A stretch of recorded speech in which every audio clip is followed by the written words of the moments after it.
ప్రభునందు ప్రియమైన దేవుని పిల్లలందరికీ మన రక్షకుడు మన ప్రభు అయిన యేసుక్రీస్తు వారి పేరట శుభాభివందనాలు తెలియజేస్తున్నానండి. అంత బాగున్నారు కదా? దేవుని మహాకృపను బట్టి మీరంతా బాగున్నారని మరి తలస్తూ ఉన్నాను. అందుని బట్టి దేవత దేవునికి కృతజ్ఞతాస్తుతులు సమర్పిస్తున్నాను. రోజు మరొక అంశంతో మీ ముందుకు రావటం జరిగింది. మరి ఆ అంశం ఏంటి అంటే క్రైస్తవుడు ఏ విషయాల్లో అతిశయించాలి అవండి. క్రైస్తవులమైనటువంటి మనం ఏ విషయాల్లో అతిశయించాలి అనేటువంటి అంశాన్ని కొద్ది నిమిషాలు మనం అందరం కూడా మరి ఆలోచన చేయడానికి ప్రయత్నం చేద్దాం. ఎందుకంటే ప్రియమైన దేవుని పిల్లలారా, ఈరోజు లోకంలో మనం చూస్తున్నప్పుడు లోక సంబంధంగా మరి లోకంలో బ్రతుకుతున్న వారు వారి ఇష్టానుసారంగా వారికి ఉన్నటువంటి వనరులను బట్టి, వారికి ఉన్నటువంటి డబ్బును బట్టి, వారికి ఉన్నటువంటి బంధుబలగాన్ని బట్టి, వారికి ఉన్నటువంటి ఏమంటారు దాన్ని, హోదాను బట్టి అతిశయించేవారు ఈ లోకంలో చాలా మంది మనకి కనబడుతుంటారు. ఒకరు బంగారాన్ని బట్టి అతిశయిస్తారు, ఒకరు డబ్బును బట్టి అతిశయిస్తారు, మరొకరు బంధుబలగాన్ని బట్టి అతిశయిస్తారు, ఒకరు వారికి ఉన్న అధికారాన్ని బట్టి అతిశయించేవారు ఈరోజు లోకంలో చాలా మంది మనకు కనబడుతుంటారు.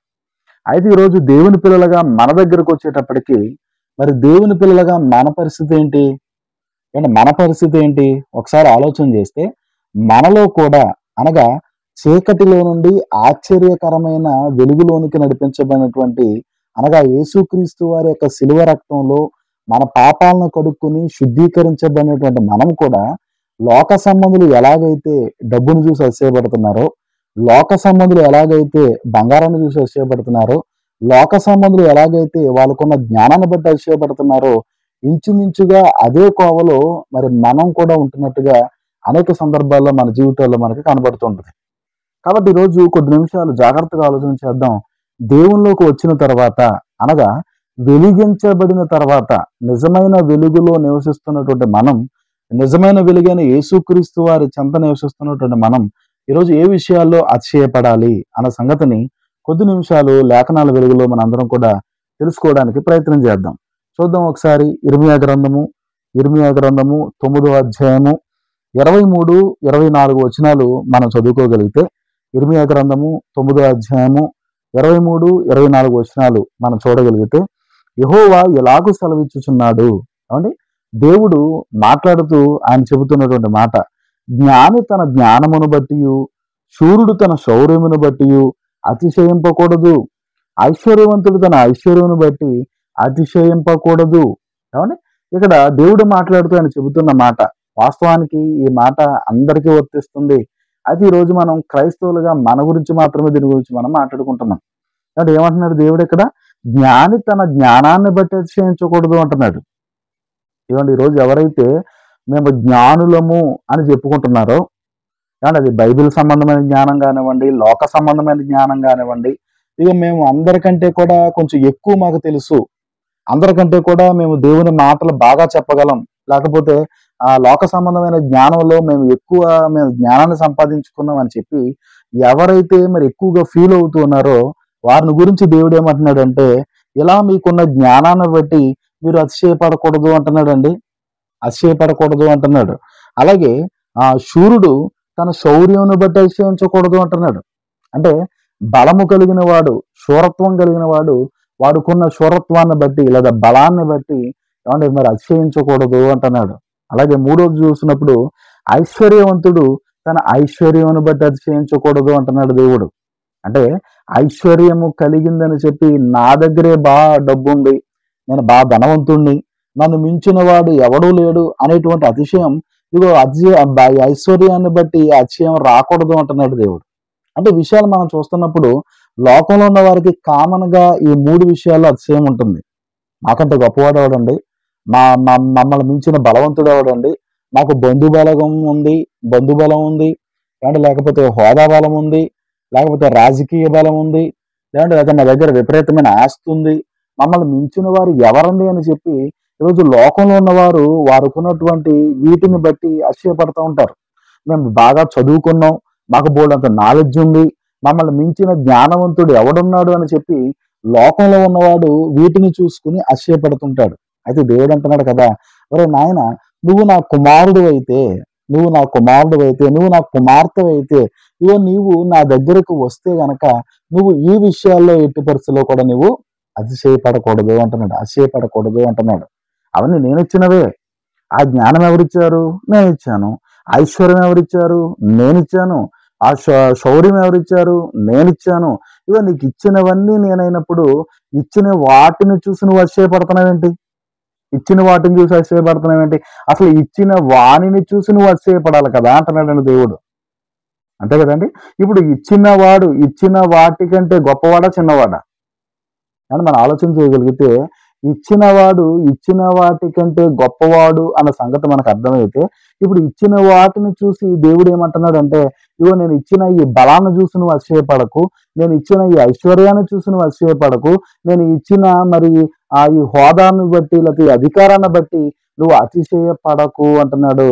అతిశయపడకు అంటూ ఆయన ఒక విషయాన్ని ఇక్కడ చెబుతున్నాడు. ఏమంటున్నాడు ఆయన?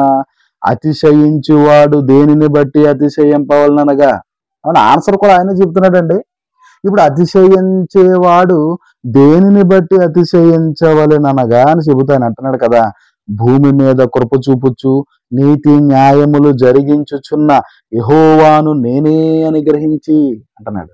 ఒక విషయాన్ని చాలా క్లారిటీగా దేవుడు ఇక్కడ మనం చెబుతున్నాడండి. ఏంటా విషయం? భూమి మీద కృప చూపుచు నీతి న్యాయములు జరిగించుచున్న యెహోవాను నేనే అని గ్రహించి నన్ను పరిశీలనగా తెలుసుకొనుట బట్టియే అతిశయింపవలెను. అంటే ఇప్పుడు మనుషులుగా లేకపోతే దేవుని పిల్లలుగా లేదా క్రైస్తవులుగా ఈరోజు మనం దేనిని బట్టి అతిశయించాలి? దేవుడు మనల్ని ప్రేమించి ఒక మంచి ఇల్లు కట్టుకోవడానికి స్తోమతనిచ్చాడు. దేవుడు మనల్ని ప్రేమించి ఒక మంచి హోదాలో బ్రతకడానికి ఆయన స్తోమతనిచ్చాడు. దేవుడు మనల్ని ప్రేమించి మనకు మంచి గర్భఫలాలను ఇచ్చాడు, ఒక కారు ఇచ్చాడు, అన్ని ఇచ్చాడు దేవుడు. అయితే వీటిని చూసి అతిశయించే వారిగా క్రైస్తవులమైన మనం ఎవరైనా ఉంటే గనక దేవుడు ఈరోజు మనతో మాట్లాడుతున్నాడు. నా పిల్లలారా, మీరు అలా ఉండటానికి వీల్లేదు. అవన్నీ నేనిచ్చినవి ఇప్పుడు ఉంటాయి, రేపు పోతాయి. వాటిని బట్టి మీరు అతిశయపడకూడదు. మీ జీవిత పరమార్థం అది కాదు.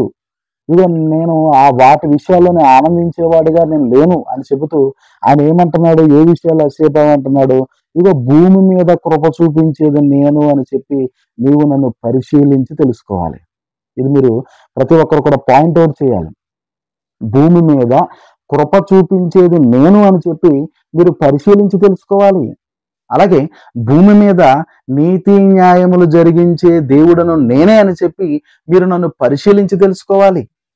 భూమి మీద కృప చూపించి అందరికీ కూడా సమృద్ధిగా ఆహారాన్ని ఇస్తున్నది నేనని మీరు తెలుసుకోవాలి.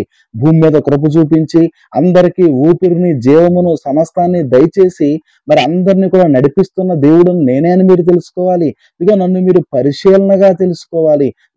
పరిశీలనగా తెలుసుకోవాలని చెబుతూ ఆయన అంటున్నాడు కదా. ఇగో నన్ను తెలుసుకోవటాన్ని బట్టే మీరు అతిశయించాలి, మీరు సంతోషపడాలి, మీరు గొప్పగా ఫీల్ అవ్వాలి.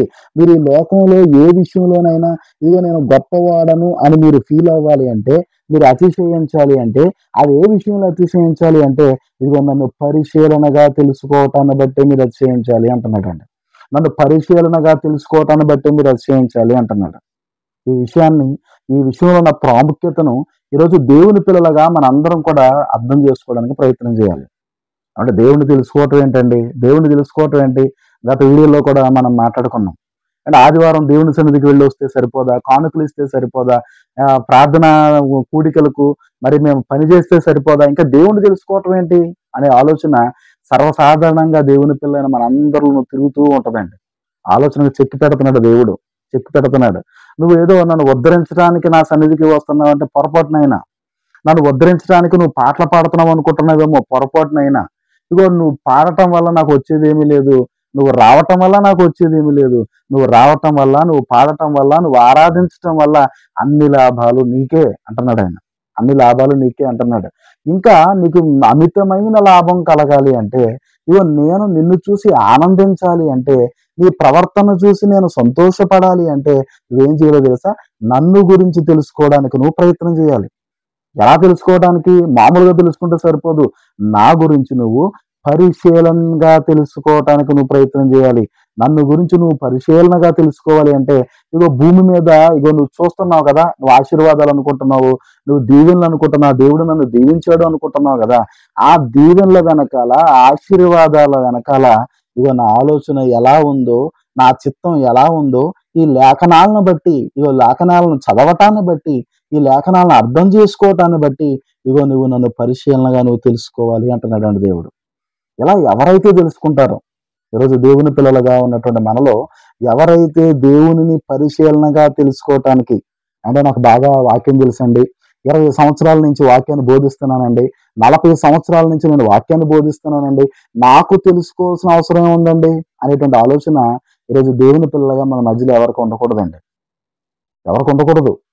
ఎందుకంటే దేవుడు ఒక్కొక్క కాలంలో ఒక్కొక్కరిని నిలబెట్టుకుని ఆ కాలానికి అవసరమైనటువంటి జ్ఞానాన్ని దేవుడు అనుగ్రహిస్తూ ఉంటాడు.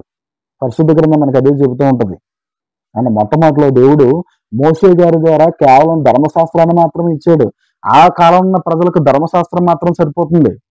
ఆ తర్వాత మరి యెహోషువ గారి ద్వారా యెహోషువ గ్రంథాన్ని ఇచ్చాడు. అలా ఒక్కొక్క గ్రంథం ఒక్కొక్క గ్రంథం యాడ్ చేసుకుంటూ వచ్చి ఈ రోజు మనకు సంపూర్ణంగా 66 పుస్తకాలను మరి దేవుడు మనకి ఇవ్వటం అనేది జరిగింది. ఈరోజు మనం ఆలోచన చేయాలి, 66 పుస్తకాలు ఈ రోజు మనకు అవసరమా అంటే ఖచ్చితంగా మనకు అవసరం. మరి 66 పుస్తకాలు మనకు అవసరమైనప్పుడు ఈ 66 పుస్తకాల్లో ఉన్న దేవునికి సంబంధించిన సంగతులు మనం చదవలసిన అవసరం లేదా? ఈ 66 పుస్తకాల్లో దేవుడు చెప్పిన విషయాల గురించి మనం పరిశీలించవలసిన అవసరం లేదా? ఒకసారి మనందరం ఆలోచన చేయాలి. ఒకసారి మనందరం కూడా ఆలోచన చేయాలి. ఈ 66 పుస్తకాల్లో ఉన్న విషయాలు మనం పరిశీలించాలి. ఈ 66 పుస్తకాలు ఉన్న సంగతులు మనం అర్థం చేసుకోవడానికి ప్రయత్నం చేయాలి. ఈ విషయాలను దేవుడు ఎందుకు మరి రాయించాడో తెలుసుకోవాలి. తెలుసుకుని ఆయన చిత్తం ఏంటో మనం గ్రహించాలి. ఆ గ్రహించిన తర్వాత ఆయన చిత్త ప్రకారంగా మనం బ్రతకడానికి ప్రయత్నం చేయాలి. అలాగే అంటున్నాడు, ఇదిగో ఎవరైతే భూమి మీద కృప చూపుచు నీతి న్యాయములు జరిగించుచున్న యెహోవాను నేనే అని గ్రహించి నన్ను పరిశీలనగా తెలుసుకొనటానికి ఎవరైతే సిద్ధపడుతున్నారో ఇగో వారిని చూసి నేను ఆనందిస్తాను. అదే అంటున్నాడు కదన్నా, అట్టి వాటిలో నేను ఆనందించువాడునని యెహోవా సెలవిచ్చుచున్నాడు. అంటే ఈరోజు దేవుని పిల్లలుగా మనం చక్కగా మరి దేవుణ్ణి పరిశీలనగా తెలుసుకోవటానికి ఆయన ఎంత గొప్పవాడు. నోటి మాటతో సృష్టిని చేశాడు అంటే నా దేవుడు ఎంత గొప్పవాడు. నా కొరకు ఇది ఆకాశ విశాలాన్ని ఒకడు మరి ఆ గుడ్డను పరిచినట్టుగా దేవుడు పరిచాడు అంటే నా దేవుడు ఎంత గొప్పవాడు. నేను నివసిస్తున్న ఈ భూగోళాన్ని శూన్యంలో త్రిప్పుతూ ఉన్నాడు అంటే అసలు నా దేవుడు ఎంత గొప్పవాడు.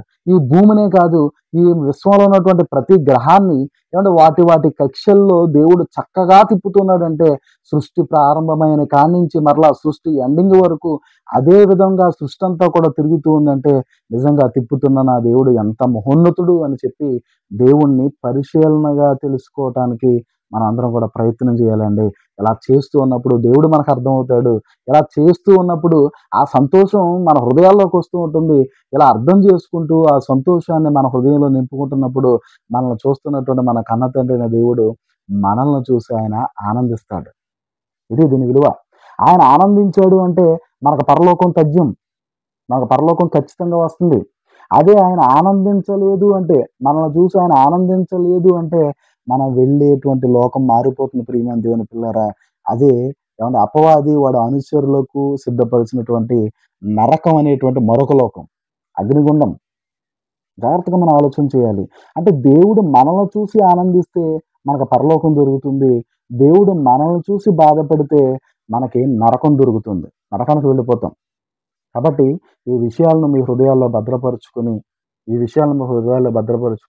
ఈ మాటలు వింటున్న వారు ఎవరైనా సరే ఇంకా మీ అతిశయం వేటి మీదన్నా ఉంటే గనక, మీరు సంపాదించుకున్న డబ్బు మీద గానీ, మీరు పెంచుకున్న పిల్లల మీద గానీ, మీకున్న చదువుల మీద గానీ, మీకున్న జ్ఞానాన్ని బట్టి గానీ, మీరు అతిశయపడేవారిగా ఉంటే ఈరోజు దేవుడు మీతో మాట్లాడుతున్నాడు. మీ అతిశయ కారణం అవేవి ఉండకూడదు.